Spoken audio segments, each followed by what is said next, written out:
What's up, guys? Welcome to East West Beats. I want to show you something really cool and then actually show you an application of it. Now, it's an internet trend right now where this clip is going around and where people don't know what's being said. So I'm going to play it and see what you hear and leave a comment below on what you actually heard. Laurel. Laurel. All right, so it's either Yanny or Laurel. I know myself, I keep hearing Yanny.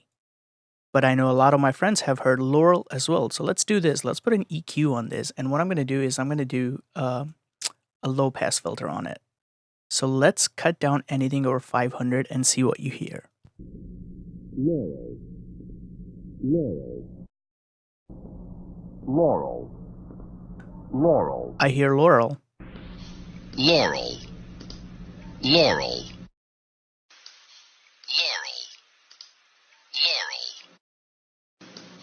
Laurel. Laurel. All right, guys. So again, this is low frequency, sounds like Laurel. High frequency sounds like Laurel. And somebody's ears may be more attuned to high, and somebody's ears may be more attuned to the low frequencies as soon as they hear it. Also depends on the equipment that they're hearing this on.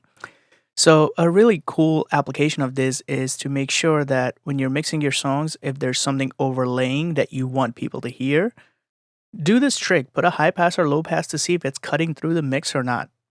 And if it doesn't, or if it does, you can just change the EQ of other things accordingly. And this is a very basic EQ technique of cutting things out that you don't need or boosting up things that you do want to cut through. So that's it, guys. Again, leave a comment whether you heard Yanny or Laurel. And if you found this helpful, hit that subscribe button and hit the like button.